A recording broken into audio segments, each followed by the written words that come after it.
Assalamu alaikum dear cadets. I am your teacher Abdul Rahman from Cadet College Fateh Jang and I welcome you all into our new lecture of 8th class science. Dear cadets, आज हम पढ़ने जा रहे हैं displacement reaction और displacement reaction के साथ साथ हमने पढ़ना है कि कौन कौन सी मेटल्स जो हैं वो हम ज़मीन से एक्सट्रैक्ट करते हैं, निकालते हैं। तो डियर कैडेट्स, ये दो टॉपिक हम स्टडी करेंगे और इसके साथ साथ जो टेस्ट योरसेल्फ के अंदर क्वेश्चन आंसर दिए जाएंगे उनके आंसर मैं आपको इसी लेक्चर के अंदर हाईलाइट करके येलो कलर से दिखा दूंगा। इस वजह से पूरा लेक्चर आपने देखना है ताकि आपको आंसर क्वेश्चन भी पूरे मिल जाएं और उसके साथ साथ ताकि आप अच्छे तरीके से होमवर्क कंप्लीट कर सकें। डियर कैडेट्स, आज हमने पढ़ना है displacement reaction making use of reactivity series कि डिस्प्लेसमेंट रिएक्शन क्या होता है और किस तरीके से हम रिएक्टिविटी सीरीज़ का इस्तेमाल कर सकते हैं। If an iron nail is left in a copper sulphate solution, if an iron nail, अगर हम लोहे की कील को इज़ लेफ्ट छोड़ दें in a copper sulphate solution, copper sulphate के महलूल के अंदर, a slow reaction take place and iron nail slowly become red brown in colour. तो क्या होगा, हमारे पास एक स्लो सा रिएक्शन शुरू हो जाएगा, आहिस्ता आहिस्ता एक रिएक्शन शुरू होगा एंड द आयरन नेल, और जो लोहे की कील है स्लोली आहिस्ता आहिस्ता बिकम बन जाएगी रेड ब्राउन इन कलर। तो उसका सुर्ख और पूरा रंग होना शुरू हो जाएगा, बनना शुरू हो जाएगा। Iron atom from the nail pass into the solution, iron के जो एटम हैं जो मौजूद थे इस कील के ऊपर, पास इनटू द सॉल्यूशन, वो उतर के उस सॉल्यूशन महलूल के अंदर चले जाएंगे।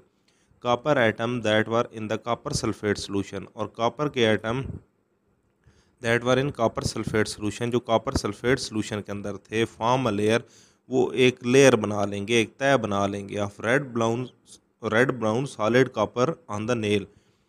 तो वो जो कॉपर के आइटम थे आपके पास कॉपर सल्फेट सोल्यूशन के अंदर, वो तय लगा देंगे एक सुर्ख और पूरे कलर की कील के ऊपर, जबकि कील के अपने जो आयरन आइटम थे वो उतर के चले जाएंगे सोल्यूशन के अंदर। तो कील ने अपने आइटम उतार दिए, कॉपर सल्फेट ने अपने आइटम कील के ऊपर लगा दिए।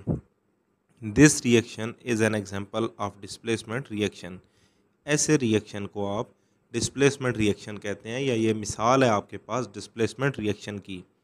The iron has displace the copper from the copper sulphate solution, इस रिएक्शन के अंदर क्या हुआ, आयरन हैज़ डिस्प्लेस, आयरन ने हटा दिया the copper from the copper sulphate solution, तो आयरन ने हटा दिया कॉपर को कॉपर सल्फेट सोल्यूशन से।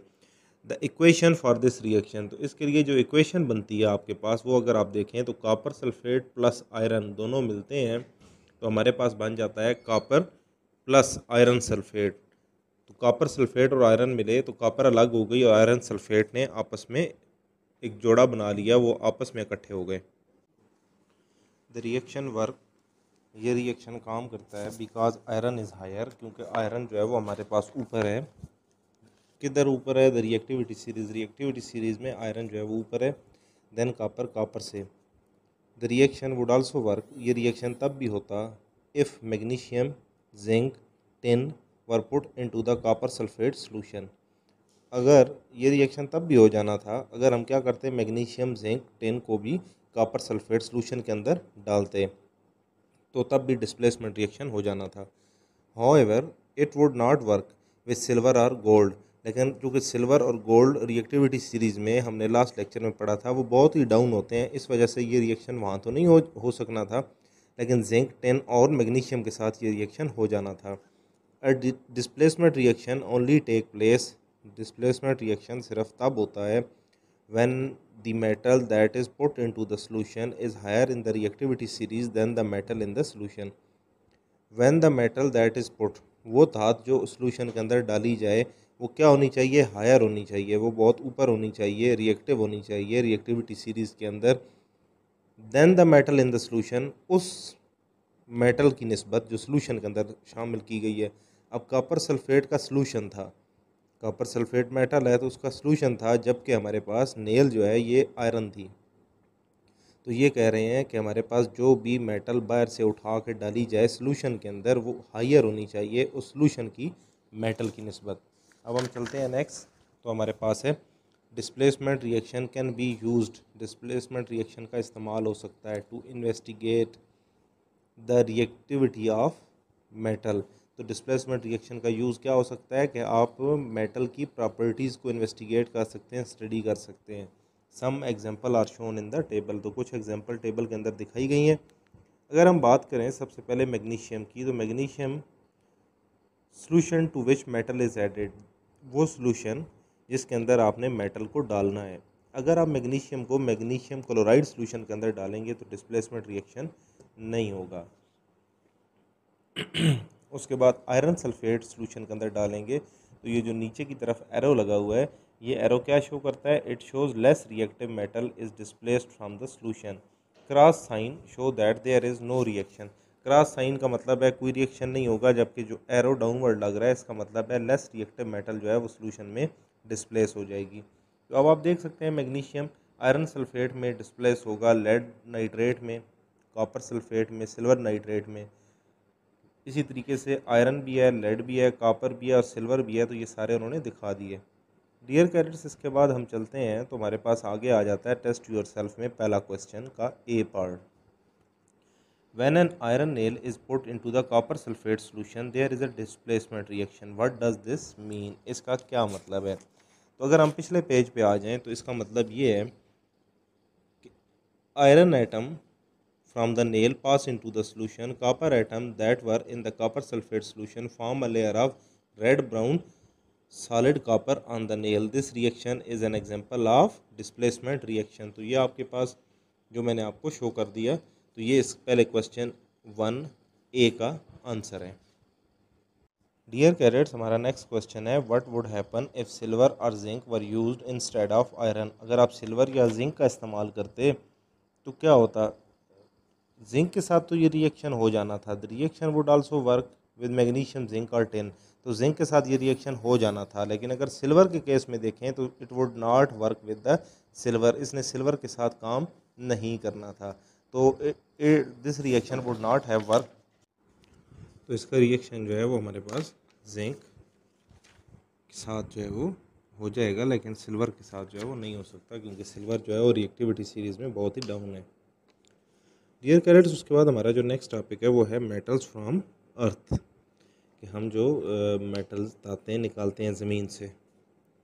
Only metals such as gold and silver, only metal सिर्फ धातें such as gold and silver, जैसा कि हमारे पास गोल्ड है और सिल्वर है at the bottom of reactivity series, जो कि रिएक्टिविटी सीरीज़ में तो बहुत ही नीचे हैं, कैन बी फाउंड, उन्हें हम ढूंढ सकते हैं इन मेटल इन रॉक्स, चट्टानों के अंदर, एज द प्योर मेटल, बिल्कुल प्योर खालिस धात की शक्ल में हमें मिलते हैं गोल्ड और सिल्वर।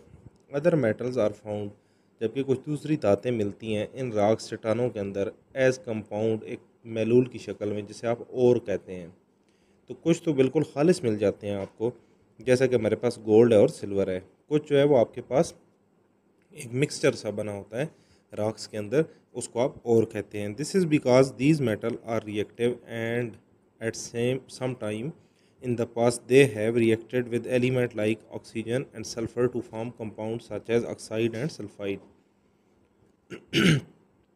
तो हमारे पास जो दूसरी मेटल्स हैं जो हमारे पास और की शक्ल में मिलती हैं, ये और की शक्ल में, कंपाउंड की शक्ल में हमें क्यों मिलती हैं? दिस इज़ बिकॉज, इस वजह से कि दीज मेटल आर रिएक्टिव, ये मेटल रिएक्टिव हैं at some time in the past, और किसी दौर में माजी में, दे हैव रिएक्टेड, इन्होंने रिएक्शन किया होगा विद एलिमेंट्स, कैसे एलिमेंट्स के साथ? ऑक्सीजन और सल्फ़र टाइप एलिमेंट्स के साथ इन्होंने रिएक्शन किया होगा टू फाउंड कंपाउंड, और इन्होंने कंपाउंड बना दिए होंगे, जैसा कि हमारे पास ऑक्साइड और सल्फाइड हैं। This most likely happened in the part of earth where temperature were very high. अब ये हमारे पास कहाँ पे मर्ज़ वजूद में आया होगा? ज़मीन के उन हिस्सों में ये चीज़ मर्ज़ वजूद में आई होगी जहाँ पे हमारे पास टेम्परेचर, दर्जा हरारत वर वेरी हाई, बहुत ज़्यादा थे। तो जहाँ पे दर्जा हरारत बहुत ज़्यादा हों, बहुत ही ज़्यादा, तो वहाँ पे इस तरीके से कंपाउंड बन जाते हैं जिसको आप और कहते हैं। Some ores are shown in photograph, तो कुछ ओर्स आपको फोटोग्राफ में दिखाई गई हैं। तो अगर हम सबसे पहले देखें तो हीमाटाइट, हीमाटाइट आपके पास आयरन ओर होती है लोहे की, मेनली आयरन ऑक्साइड, और ये आयरन ऑक्साइड होता है। उसके बाद आपके पास आता है बॉक्साइट, बॉक्साइट जो है ये असल में अल्मोनियम और होती है, मेनली अल्मोनियम ऑक्साइड, तो इसमें जो मेन पार्टिकल होता है वो अल्मोनियम ऑक्साइड होता है। नेक्स्ट आपके पास है कॉपर पेराइट, कॉपर और मेनली कॉपर सल्फाइड, ये ज़्यादातर कॉपर सल्फाइड होती है। और उसके बाद हमारे पास magnesium chloride, magnesium chloride found in the sea, ये समुंदर के अंदर मौजूद थी। The compound which give most magnesium, और ये वो कंपाउंड है जिससे आपको मैग्नीशियम हासिल होता है। Ores are mined from the ground so the metal can be extracted from them. Ores are mined, ore निकाली जाती हैं, खोदी जाती हैं, फ्राम द ग्राउंड, ज़मीन से, so the metal can be extracted, ताकि इनके अंदर से धातें निकाल ली जाएँ। However some ores are running out, लेकिन अब कुछ ओर्स ख़त्म होती जा रही हैं। रनिंग आउट का मतलब है ख़त्म हो जाना। एंड वी नीड, और हमें ज़रूरत है, टू थिंक, कि हम सोचें, ऑफ़ द वेज़, वो तरीके, ऑफ़ मेकिंग मोर, कि हम मज़ीद, मेकिंग का मतलब होता है बना सकें, more economical use of our natural resources, more economical, बहुत ही कम खर्च जो हमारे पास नेचुरल रिसोर्स हैं वो हम बना सकें। Recycling scrap metal will help save these valuable resources, recycle कर दें हम, जो स्क्रैप, जो मेटल आप फेंक देते हैं उनको हम रिसाइकल कर दें, ताकि हम ये जो वैल्यूएबल, बहुत ही कीमती हमारे पास कुदरती वसाइल हैं, इनको हम बचा सकें। The decision whether or not to mine an ore depend upon a number of things such as. The decision, ये फ़ैसला, कौन सा फ़ैसला, वेदर और नॉट, के हम, वेदर नॉट टू माइन, के हम खोदना शुरू करें या नहीं, डिपेंड अपॉन, ये इन्हिसार करता है, ऑन नंबर ऑफ थिंग, बहुत सारी चीज़ों पे, जैसा कि हाउ मच और देयर इज़। अब कहीं पे भी हम मादनियात निकालने के लिए जब खोदना शुरू करते हैं तो वो जो खुदाई होती है वो डिपेंड करती है, इन्हिसार करती है कि वहाँ पे हमारे पास कितना हमें मेटल मिल जाएगी। How much ore is there, how much it will cost to mine, कितना हमारा ख़र्च आएगा इसको खोदने में। How much it will cost to extract the metal from the ore, और उसके बाद हमारा कितना ख़र्च आएगा इस ओर के अंदर से मेटल को अलग करने में, एंड प्योरीफाई इट, और साफ़ करने में। If there is a market for the metal, क्या कोई इस मेटल की जिसको हम निकालने जा रहे हैं, क्या मार्केट में वैल्यू है। If a profit can be made, क्या इससे फ़ायदा उठाया जा सकता है, प्रॉफिट हो सकता है। The affect on the environment, और फिर जब हम खुदाई करेंगे तो इन्वायरमेंट के ऊपर इसके क्या अफेक्ट्स होंगे, ये सारी चीज़ें देखने के बाद फिर हम फैसला करते हैं कि आया हमें ये और ज़मीन से निकालनी है, या माइनिंग करनी है या नहीं करनी। उसके बाद आपके पास साइड पे डिड यू नो, ये दिया गया है, वेरी लिटल और फॉर्म नेचुरली ऑन अर्थ, बहुत ही कम और ऐसी होती हैं जो नेचुरली हमारी ज़मीन में बनती हैं। Most of it is contained in meteorites, most of it, ज़्यादातर जो ओर्स हैं, most of it is contained in meteorites, तो ज़्यादातर और जो है ये आपके पास मीटियोराइट्स में मिलते आते थे, शाब साकिब, जो आसमान से गिरते हैं। Large lumps of rock which have crashed on to earth from space, large lumps, बहुत बड़े टुकड़े, ऑफ रॉक, चट्टानों के, विच हैव क्रैश, जो गिरे, ऑन टू द अर्थ, ज़मीन के ऊपर, फ्राम स्पेस, खला से। तो ये आपके पास तारीफ़ की गई है मीटियोराइट्स की। मोर metal has been used worldwide since 1950 than in the previous history of the world। अब जो और कम होती जा रही हैं उसकी वजह यह है कि बहुत ज़्यादा धातें हमने निकाली हैं पूरी दुनिया में, निकाली 1950 के बाद, than in the previous history of the world, और बजाय इससे पहले जो आपकी तारीख थी उसमें कभी इतनी धातें जो हैं वो नहीं निकाली गई जितनी जो है वो इन पिछले कुछ 60-70 सालों के अंदर निकाली गई हैं। इसके बाद डियर कैडेट्स हम मूव करते हैं हमारे टेस्ट योर सेल्फ की तरफ। Which of the following metal would have expect to find in the pure state. तो आपके पास 5 नाम दिए गए हैं मेटल्स के, इनमें से कौन सी वाली मेटल जो है वो आपके पास आप एक्सपेक्ट कर सकते हैं कि वो बिल्कुल प्योर फॉर्म में मिलेगी। तो हमने शुरू में पढ़ा था गोल्ड एंड सिल्वर, तो चूँकि गोल्ड का नाम तो यहाँ पे नहीं है तो सिल्वर इन प्योर फॉर्म आपको एज अ मेटल मिलती है। नेक्स्ट क्वेश्चन है what is a metal ore. Metal ores क्या होती हैं, तो आप पिछले पेज पे आ जाएं।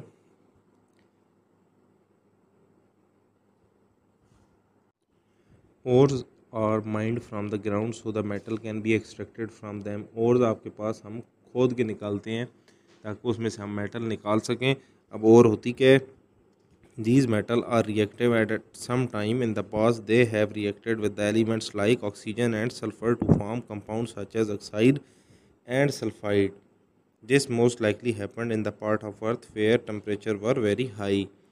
और क्या होती हैं आपके पास, ये रिएक्टिव मेटल्स थी जो कि माजी में ऑक्सीजन और सल्फ़र के साथ मिलकर उन्होंने ऑक्साइड और सल्फाइड बनाए होंगे, और ये इस वजह से हुआ क्योंकि ज़मीन के जिन हिस्सों में टेम्परेचर बहुत ज़्यादा था वहीं पे आपके पास और बनती रहीं।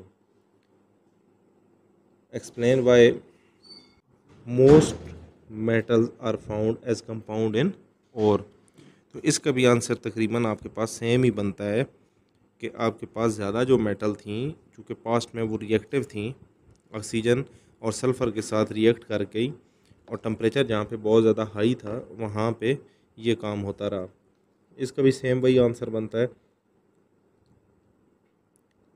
क्वेश्चन नंबर 3 है, which element are joined with.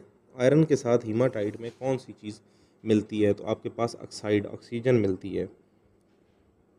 Copper in copper पेराइट, copper पेराइट में आपके पास सल्फ़र सल्फाइड मिलते हैं तो कॉपर सल्फाइड बनता है जिसे कॉपर पेराइट कहते हैं। अल्मोनियम इन बॉक्साइट, बॉक्साइट के अंदर अल्मोनियम ऑक्साइड के साथ मिलता है तो आपके पास जो है वो बॉक्साइट बनता है। तो डियर कैडेट्स, ये था हमारा टेस्ट योर सेल्फ के तीनों क्वेश्चन के A, B, C पार्ट्स।